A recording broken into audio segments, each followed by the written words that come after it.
Hi there, Karlien. Thanks again for getting these in. It's Andrew once again here to point out all of your mistakes. With these task ones, normally they're a graph of data. This one, obviously a housing plan.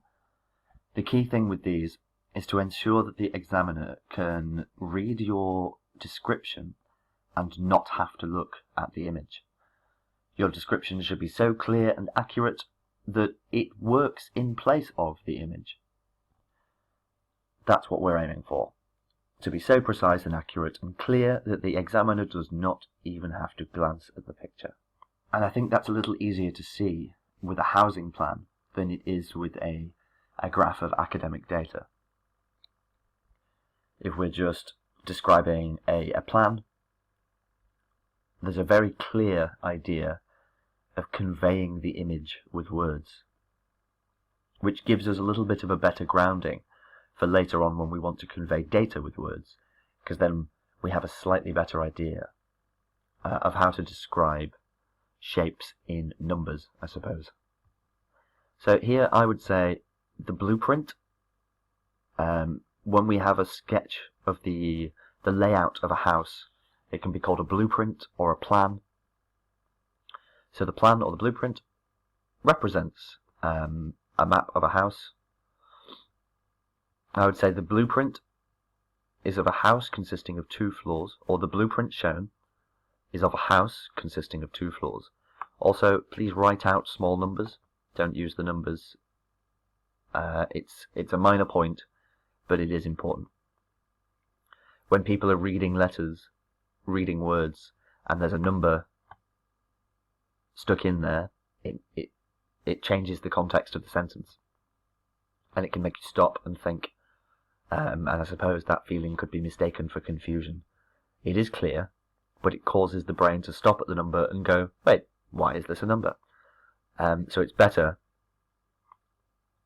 when you're describing something like this just to write it out fully.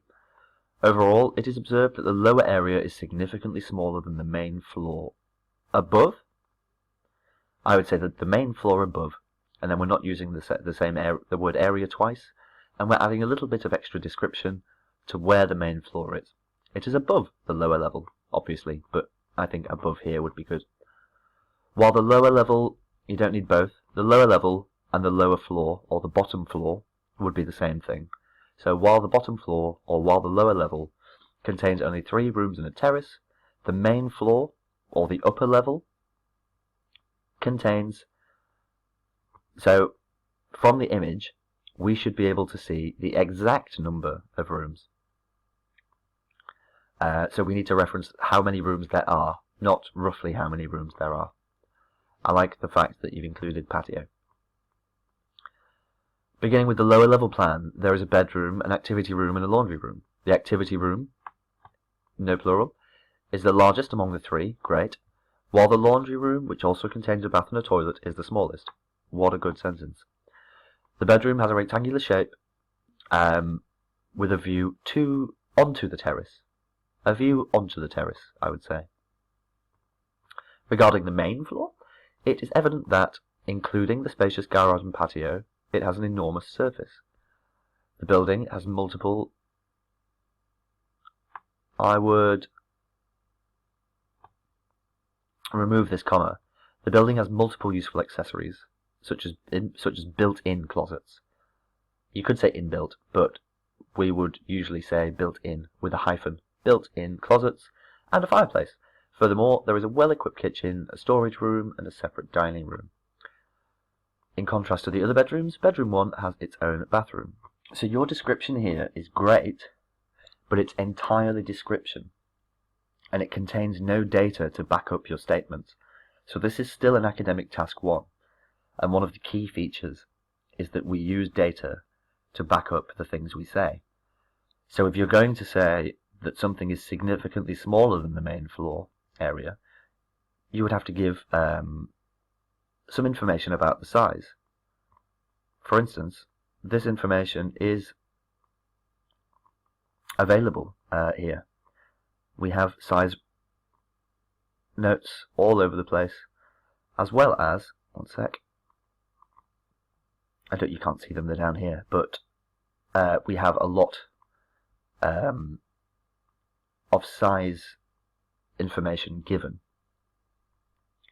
So if we have a lot of size information given, it's probably there for a reason, and it's there to back up our statements. So when we say that one thing is bigger than the other, we can say actually accurately by what proportion, and we can say what the difference is between the size of the two bedrooms. There's lots of things we could say using the numbers. So I would go through here and see where you've made a statement that could be supported by data, and then do that. That is the key of these tasks: describe and support. So let's start with your task 2. I like the amount that you've written here, but let's have a quick read and see if we can extract some detail. So national and global travel, I would say, or both national and global travel are becoming, because we've used 2 here. National travel and global travel are becoming increasingly popular nowadays. Although this trend has several advantages, this trend presents several advantages, it gives it a slightly more active sound. Although this trend presents several advantages, some believe that it has multiple negative effects as well. I think as well here sounds a bit informal.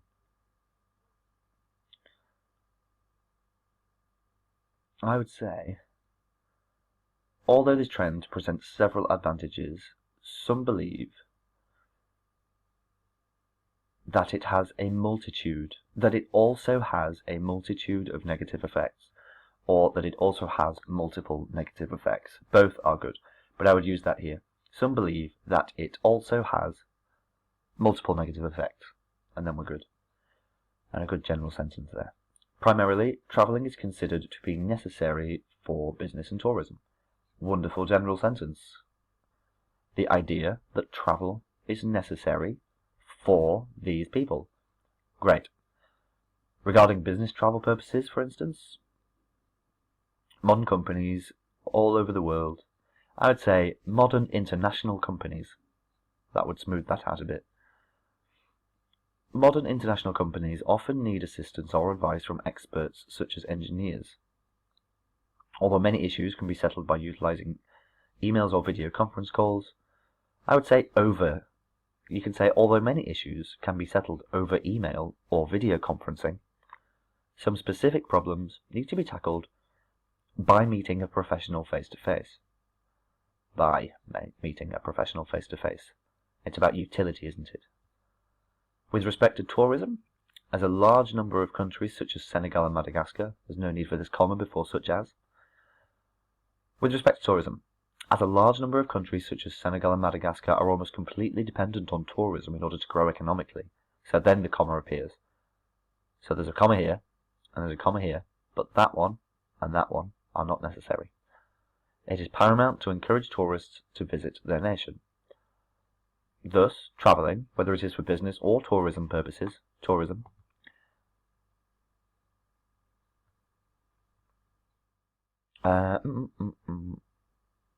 I would say benefits all national economies concerned. To benefit everyone concerned means everyone involved. Everyone who has a stake would benefit. Benefits all economies concerned. That would be good.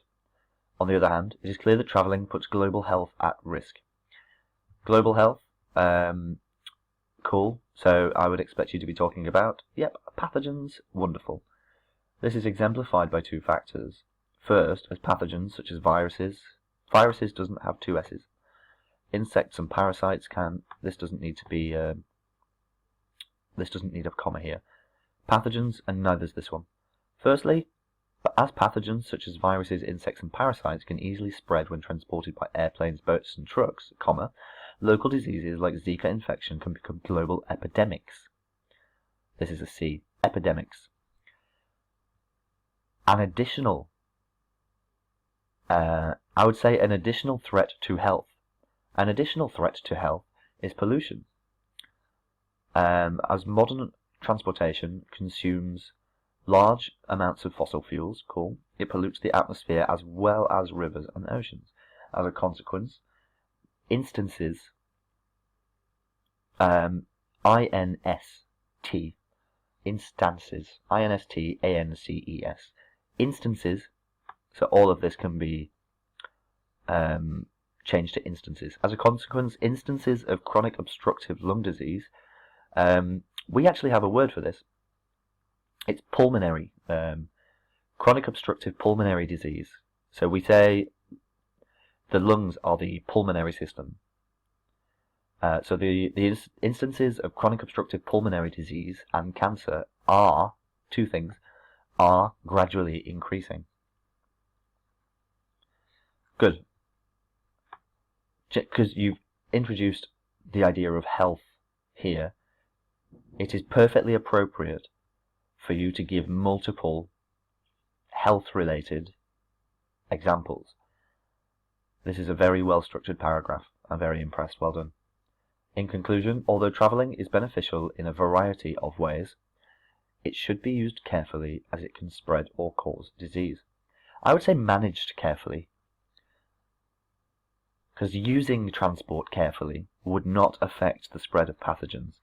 I can step onto a plane as carefully as I want, and it will not stop me from getting HIV if I get, infected. So I would say managed carefully, because it's about controlling it with policy and enforcement, and this is management. So it should be managed carefully as it can spread or cause disease. One way to minimize its disadvantages, a good way to say this, to minimize disadvantages is to mitigate. To mitigate, M-I-T-I-G-A-T-E, is to do what you can to stop the harm from occurring to a certain degree. So, for instance, in law, you enter a plea in mitigation. You mitigate. You attempt to mitigate your sentence. You say, no, this is far too harsh. I don't need to go to prison for 25 years. And then you mitigate, and hopefully you only have to go to prison for 12 years.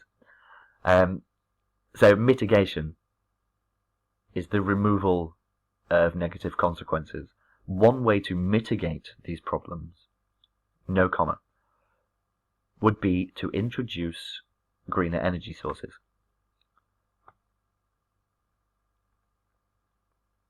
Cool. So, the question, yep, you did cover all of that. This is a very good answer. This may be the best answer I've seen this week. I think somebody feels positive about travelling. You've thought about it a lot.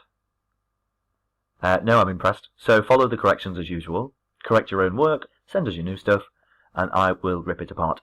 But really, I am very impressed. Well done, keep it up, and I will speak to you very, very soon. Nice one, Karlien. Bye-bye for now.